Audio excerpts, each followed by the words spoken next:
dias após o atentado, Donald Trump foi oficializado candidato à presidência dos Estados Unidos. J.D. Vance foi escolhido para disputar o cargo de vice-presidente. Essa convenção do partido acontece pouco depois do ex-presidente americano ter sido alvo de um ataque a tiros. O FBI informou que apura o atentado como um possível ato de terrorismo doméstico. Em um boletim que foi divulgado no dia de ontem, o FBI também disse que tenta descobrir se o atentado teve um coautor, apesar de Crooks ter agido sozinho.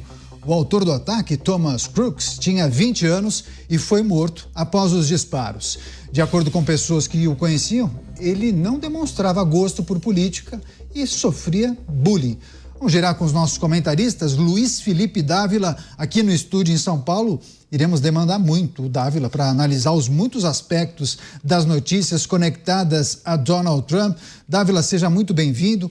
Uma ótima noite a você. Hoje, convenção republicana realizada na cidade de Milwaukee, o nome de Donald Trump oficializado como candidato republicano às eleições presidenciais que irão acontecer no mês de novembro. Eu acho que a oficialização do nome de Donald Trump não é uma novidade, porém, se nós olharmos para sábado, o atentado sofrido por ele, acho que isso pode mudar um pouco a dinâmica dessa campanha eleitoral, né, Davi? Que a gente precisa considerar. Bem-vindo.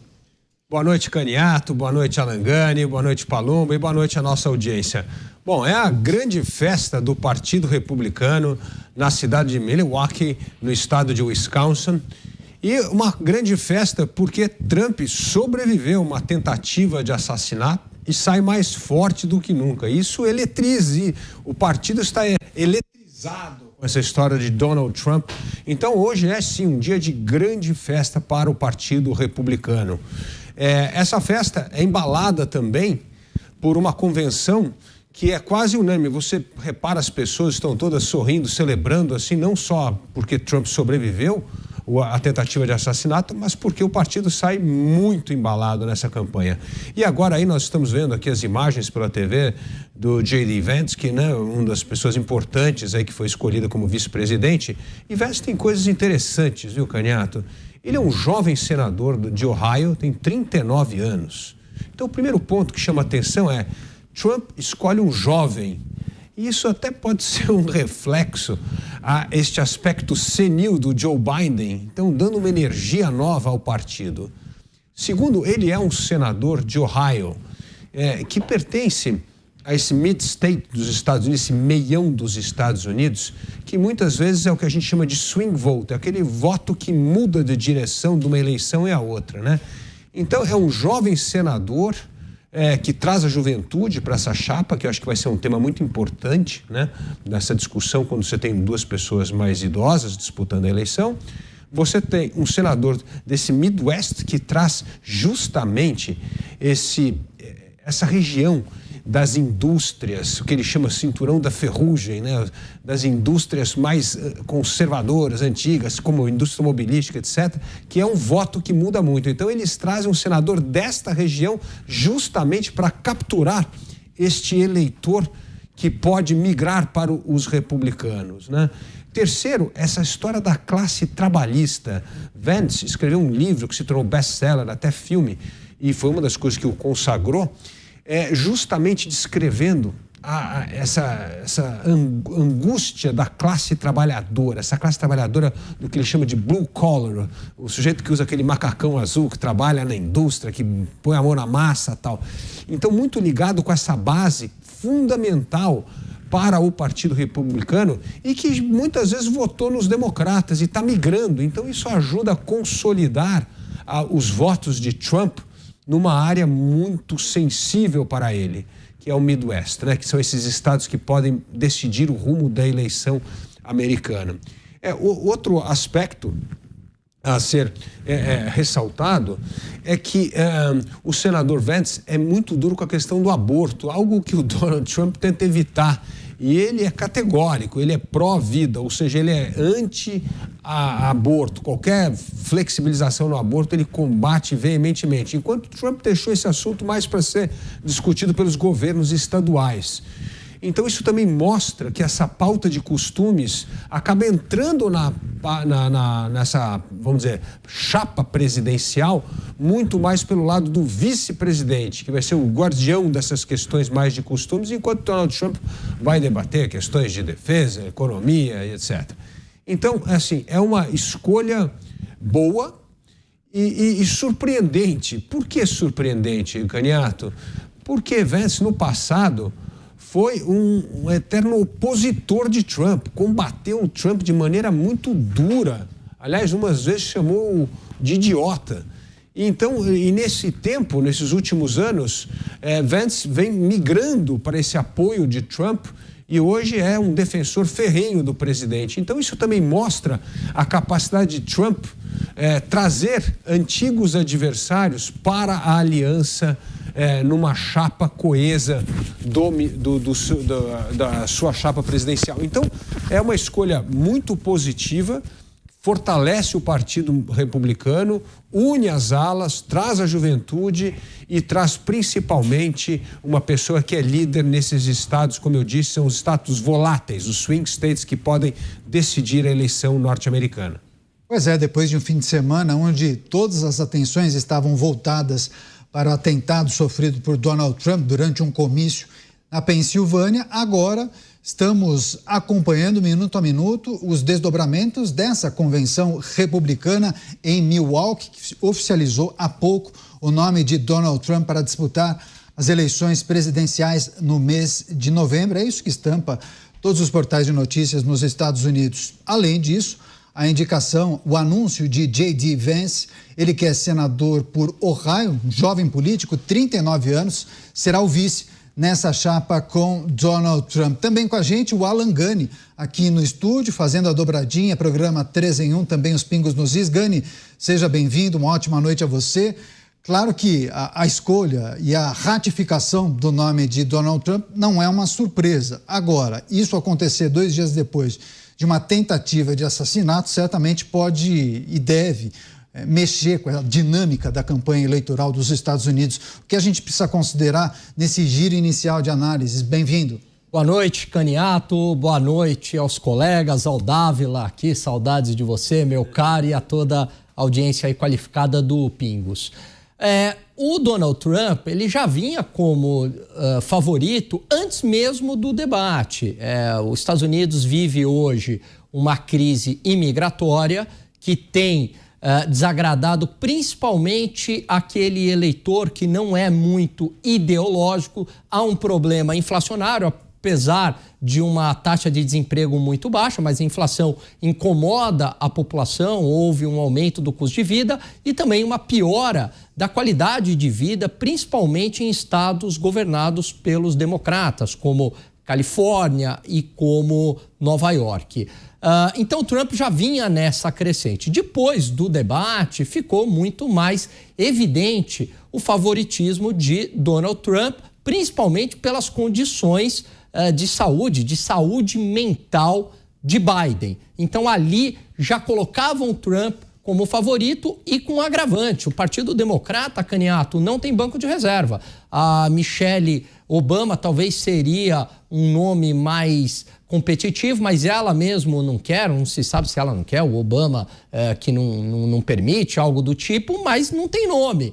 Então já era uma situação muito difícil e é claro que um evento como esse torna o Donald Trump muito mais favorito. Isso mexe com o sentimento das pessoas. A gente teve um caso parecido com o Jair Bolsonaro. Isso tem um efeito político. E aí, o que é curioso, né? As imagens, a demonstração de força. Por um lado, você tem um Biden, que você tem imagens dele olhando para o vazio, perdido, né? A imagem de uma pessoa fraca, debilitada. Por outro lado, você tem uma imagem muito forte, sendo explorada acertadamente pelo Partido Republicano, de um político que acabou de tomar um tiro na orelha, está sangrando, quase perdeu a vida e posando para uma foto e fazendo um sinal de vitória e chamando a população.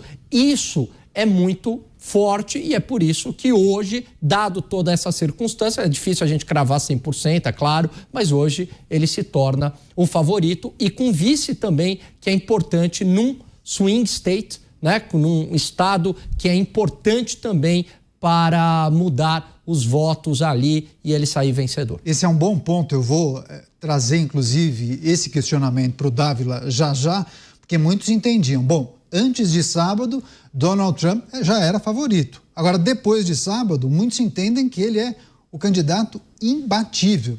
Será que o Partido Democrata tem algo a fazer a partir de agora? O Dávila vai responder isso já. Antes, quero dar as boas-vindas ao nosso amigo delegado Palumbo, sempre participando aqui com a gente em Os Pingos nos Is. Palumbo, seja muito bem-vindo. Uma ótima noite a você. Vários aspectos para nós analisarmos nesse programa, não somente em relação ao episódio de sábado, as consequências a partir desse episódio triste, assim, terrível, que por muito pouco não tirou a vida de Donald Trump, mas também olhando para as eleições presidenciais norte-americanas de novembro. Bom, aumentam as preocupações com a segurança dos candidatos, do próprio país, além da percepção, né, de países adversários, inimigos sobre essa situação. Uma aparente fragilidade dos Estados Unidos, enfim, ainda que as investigações não apontem qual seria a motivação daquele rapaz de 20 anos que acabou sendo atingido pelas forças policiais. Palumbo, seja bem-vindo. Acho que vários aspectos, mas queria que você se atentasse à questão que envolve a segurança e a preocupação que mexe com as autoridades dos Estados Unidos. Bem-vindo. Uma boa noite, sempre um prazer participar do Pingo nos Is da Jovem Pan. Boa noite, Dávila, Alangani, Caniato. Olha, houve uma falha ali de segurança, tanto é que uma pessoa, um inocente, acabou sendo morto. Tá certo que o tiro era para o Donald Trump, mas acertaram um inocente também, que não tinha nada a ver com isso, que não era o alvo, e logo em seguida a polícia agiu bem, o serviço secreto agiu bem, matando esse indivíduo. Fosse aqui no Brasil, provavelmente ele ia ser preso, ia passar pela audiência de custódia, ia se vitimizar e depois de um tempo estaria solto. Mas é evidente que houve uma falha. A gente costuma dizer, é um procedimento de segurança fazer o avançado. O que é o avançado? Quando vai um governador, presidente da República ou uma autoridade, vai uma equipe de policiais antes, vê o local, vê rotas de fuga, vê pontos que é de vulnerabilidade, aonde possíveis atiradores podem ficar escondidos. E o que parece, não fizeram isso. Um tiro de fuzil, ele é preciso. Se você atirar 500 metros, alguns atiradores muito especializados atiram a 1.000 metros e acertam em cheio. E ali foi um golpe de sorte, aliado a Deus, que não quis que atingisse na cabeça de Donald Trump. Mas houve sim uma falha de procedimento, uma falha gigantesca, tanto é que houve uma morte de um inocente. Tá certo. Agora você, Dávila, o Gani fez uma provocação interessante acerca do quão favorito é Donald Trump. Ele fez um paralelo entre antes do episódio de sábado e depois. E há muitos integrantes do Partido Republicano que cravam que agora a candidatura é intocável, não somente no que tange a possibilidade de derrotar qualquer candidato, ainda que tirassem da cartola o nome de Michelle Obama, mesmo assim, acho que nenhum nome do Partido Democrata conseguiria derrotar Donald Trump. O episódio de sábado teria um efeito muito positivo no que tange o desempenho junto ao eleitorado norte-americano e também em relação ao colegiado, aos colégios eleitorais, porque a gente precisa também se atentar à forma de disputa nos Estados Unidos, que é diferente da brasileira, né? É verdade, mas vale a pena, o Gani tocou num ponto muito importante, analisar antes do episódio. O que aconteceu antes do episódio? Trump já era favorito. Agora a pergunta, e o Gani é um ótimo economista aqui, sabe muito melhor do que eu, mas o ponto é o seguinte, como um presidente da República, que numa situação econômica dos Estados Unidos, praticamente de pleno emprego e crescendo, não é popular e não é favorito. Lembramos na campanha de Bill Clinton lá atrás que o slogan é a economia estúpido, como se a economia fosse a única coisa importante. Então, se a economia estivesse bem, o presidente estava reeleito. A aceitação popular era gigantesca. Isto não aconteceu agora. E essa é uma questão interessante. Por que isso não aconteceu? Por que o peso da economia não é decisivo como foi em eleições passadas? E aí vem um ponto fundamental. Não é mais tão importante porque a pauta de costumes e a imigração arrastaram a percepção só da economia. Então, mesmo nessa fase de pleno emprego, a economia crescendo mais do que o esperado, os governos democratas, os governadores, e aí sim também o presidente da República, foi arrastado por essa pauta do identitarismo, do woke. E isso foi um desastre para os Estados Unidos. Porque o que isso reflete na prática? Piorou a qualidade social nesses estados governados pelos democratas, aumentou a criminalidade. Em estados que nem a Califórnia, o bandido, viu, Paulo, pode entrar numa loja, roubar até $1.000 que não é preso, é pior que aqui, viu? Por enquanto. Daqui a pouco vão aprovar uma lei dessa aí no Brasil, né? Mas lá é assim, então passa-se uma sensação de insegurança, aumento de mendigo, de miséria social em cidades como Nova York. Nova York virou um horror de novo. Nova York era uma cidade muito bem governada quando tinham 2 prefeitos republicanos, né? Como foi o caso do Giuliani. Então, assim, você vê uma queda, e o Bloomberg também foi um ótimo prefeito em Nova York. Então, uma degeneração da malha social, essa pauta woke tomou conta, esse identitarismo, e isso vem deixando o eleitor muito chateado, né? Então, esse é um ponto que a gente não pode menosprezar. E o segundo é a questão da imigração, que é uma questão também muito preocupante. Então, essas duas coisas mancharam muito a reputação dos governos democratas. E por último, Caniato, não é de hoje que o presidente Biden demonstra essa fragilidade, vamos dizer assim, não só emocional, mas mental, né? Esses sinais de senilidade. Então, o que o Partido Democrata deveria ter feito? Gastado esses últimos 4 anos para escolher novas lideranças, para arrumar novas lideranças para substituir Joe Biden. O partido não fez a lição de casa. E hoje, como bem lembrou o Gani aqui, não tem outra opção no Partido Republicano. Aliás, a melhor opção do Partido Democrata é apoiar o candidato independente, que é o Robert Kennedy Jr., que nem que foi rechaçado pelo partido. Então, veja só que situação o partido está. O Partido Democrata virou refém de Joe Biden, que apresenta sinais de senilidade. Então, essas condições já transformaram Trump no favorito, antes do episódio da tentativa de assassinato. Então, é importante entender por que Trump já chegou como favorito. E chegou por causa deste histórico. Agora, evidentemente, um evento desse, lógico que isso vai ajudar muito Donald Trump, como bem lembrou o Gani, ajudou o Bolsonaro, pelo seguinte: primeiro, porque tem uma trégua de ataques. Então, vai ter todo um discurso de unidade, exatamente como o Joe Biden veio fazendo e tal. Então, vai dar uma amenizada nesse conflito, né? Então, isso é muito bom, porque quando você está liderando uma campanha política, a coisa que você mais quer é que não tenha turbulência. Então, quanto mais a coisa ficar serena, melhor para aquele que está na frente, entendeu? Porque você não vai ter ali o embate, a provocação. Então, isso vai ajudar Donald Trump, sim. E como mostra essa festa da convenção em Milwaukee, aí do Partido Republicano, em festa, com não só a escolha de Donald Trump, mas também com uma estratégia importante de unir o partido. E só um último ponto, Caniato, que me parece muito importante e simbólico, é que Nikki Haley, que competiu com Donald Trump as primárias até o fim, ela vai participar da convenção e ela falará, porque isso mostra a união do Partido Republicano em torno do nome de Donald Trump. Nikki Haley era assim, o último bastião que faltava para endossar a candidatura de Trump.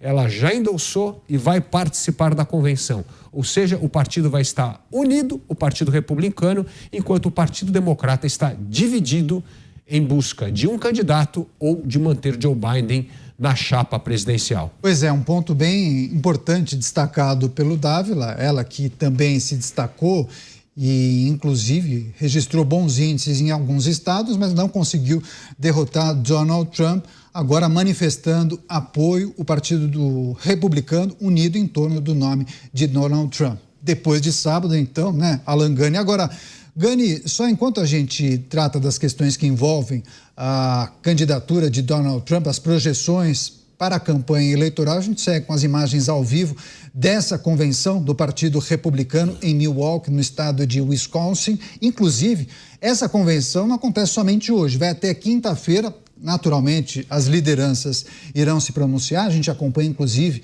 os delegados, os chefes das delegações e os representantes dos estados se manifestando, enfim, emitindo opiniões, palavras de apoio a Donald Trump e também ao J.D. Vance, ele que é senador eleito por Ohio, jovem político, 39 anos, ele que foi escolhido para disputar o cargo de vice nessa chapa com Donald Trump. Agora, Gani, queria que você discorresse e analisasse o nome de J.D. Vance, provavelmente um objetivo de abocanhar, seduzir e conversar com outros públicos. Ele não tem 40 anos, foi fuzileiro naval, tem uma carreira bem-sucedida na área de tecnologia e também na área empresarial, e dizem que ele performou muito bem quando candidato ao Senado no que tange, no que se refere a levantamento de fundos. Conseguiu muitos doadores, é muito hábil nessa negociação de conversar com empresários e conseguir doações poupudas. Enfim, o que a gente precisa considerar em relação ao nome de J.D. Vance, escolhido para disputar o cargo de vice. Aliás, você tocou num ponto muito importante, Caniato, porque após o debate, muitos doadores cancelaram as suas doações a Biden, porque entenderam ali que ele não tinha condições de disputar as eleições com Donald Trump. Então, né, não vou queimar aqui o meu dinheiro.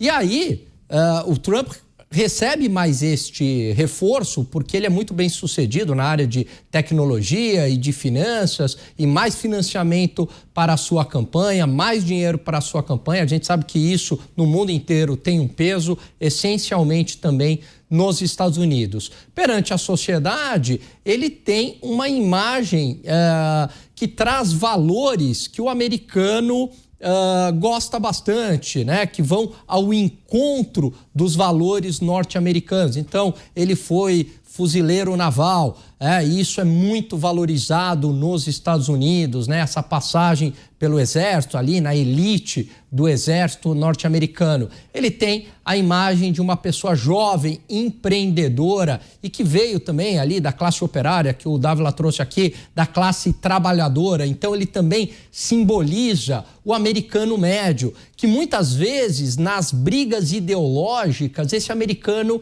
ele é esquecido. Ele quer uma resposta real para os seus problemas, né? Uma resposta concreta. Então, problemas relacionados à criminalidade, que em certo sentido também estão relacionados à imigração ilegal, problemas com a inflação elevada nos Estados Unidos. Ele quer uma resposta concreta e o vice acaba simbolizando isso. E é curioso porque no passado, Caniato, ele era um crítico feroz de Donald Trump. Em 2016, chamava inclusive o Trump de nazista. Exatamente. E aí o que é muito interessante, eu recomendo um livro aqui para a nossa audiência do Scott Adams, que é o cartunista do Gilbert, né? O Ganhar de Lavada, que ele diz que o Trump ele tem uma capacidade de persuasão militar, ele coloca em 3 níveis, né? A capacidade acadêmica, a capacidade empresarial seria o segundo nível e a militar, que seria o nível mais alto. Então mostra um certo magnetismo ali do Trump, que ele consegue convencer, né, o outro, até o seu inimigo, a estar do lado dele. Quando em 2016 ele sai candidato, antes, nas primárias, todo mundo, assim, na grande imprensa norte-americana dava risada dele. Falava, imagina, isso daí não tem a menor condição. Não só ele ganha as primárias, como ele se torna presidente. E a tese do livro é que ele consegue convencer o Partido Republicano que ele seria a melhor opção. E prova disso é que ele consegue trazer o vice agora, que outrora foi um crítico feroz para o seu lado, né? Coisas da política, hein, Alan Gani? Pois é, a gente também vê aqui no Brasil um vice que também já fez discursos duríssimos lá atrás. E o delegado Palumbo dá risada, né, delegado? Quer também trazer sua percepção em relação à escolha de um jovem político para essa chapa com Donald Trump, que a gente precisa considerar. O episódio de sábado terá um efeito parecido com o que aconteceu com o Jair Bolsonaro, o então candidato Jair Bolsonaro em 2018? Olha, não quero fazer nenhum exame de futurologia, mas Trump está eleito. Na minha opinião, na minha humilde opinião, isso aí ele vai se vitimizar, ele é vítima e vai ganhar muito mais o eleitorado. Já estava com uma certa vantagem e agora ele vai se consolidar, a não ser que ele faça uma bobagem muito grande. Quanto ao vice, foi uma excelente escolha. É um jovem, ex-fuzileiro naval, serviu no Iraque, e para o povo americano, quem já serviu nas Forças Armadas ou mesmo policiais, tem um respeito extremo, são extremamente respeitados. Tanto é que alguns policiais têm algumas vantagens que aqui no Brasil iam falar que é corrupção. Lá não, lá eles realmente valorizam o serviço militar, valorizam as Forças Armadas. Ele é um jovem, o Trump já está com uma idade mais avançada, enquanto o seu oponente, né, todo mundo sabe, isso aqui não é visível para todo mundo, que ele está senil. Ele consegue errar a entrada do avião, consegue errar nomes básicos, vai num debate, é praticamente humilhado. Então, é só com um milagre que Trump perde essas eleições. Pois é, nos Estados Unidos eles valorizam muito aqueles que passaram pelas Forças Armadas, pela polícia, pelo Corpo de Bombeiros, inclusive o prefeito de Nova York, Eric Adams, salvo engano, é um policial aposentado.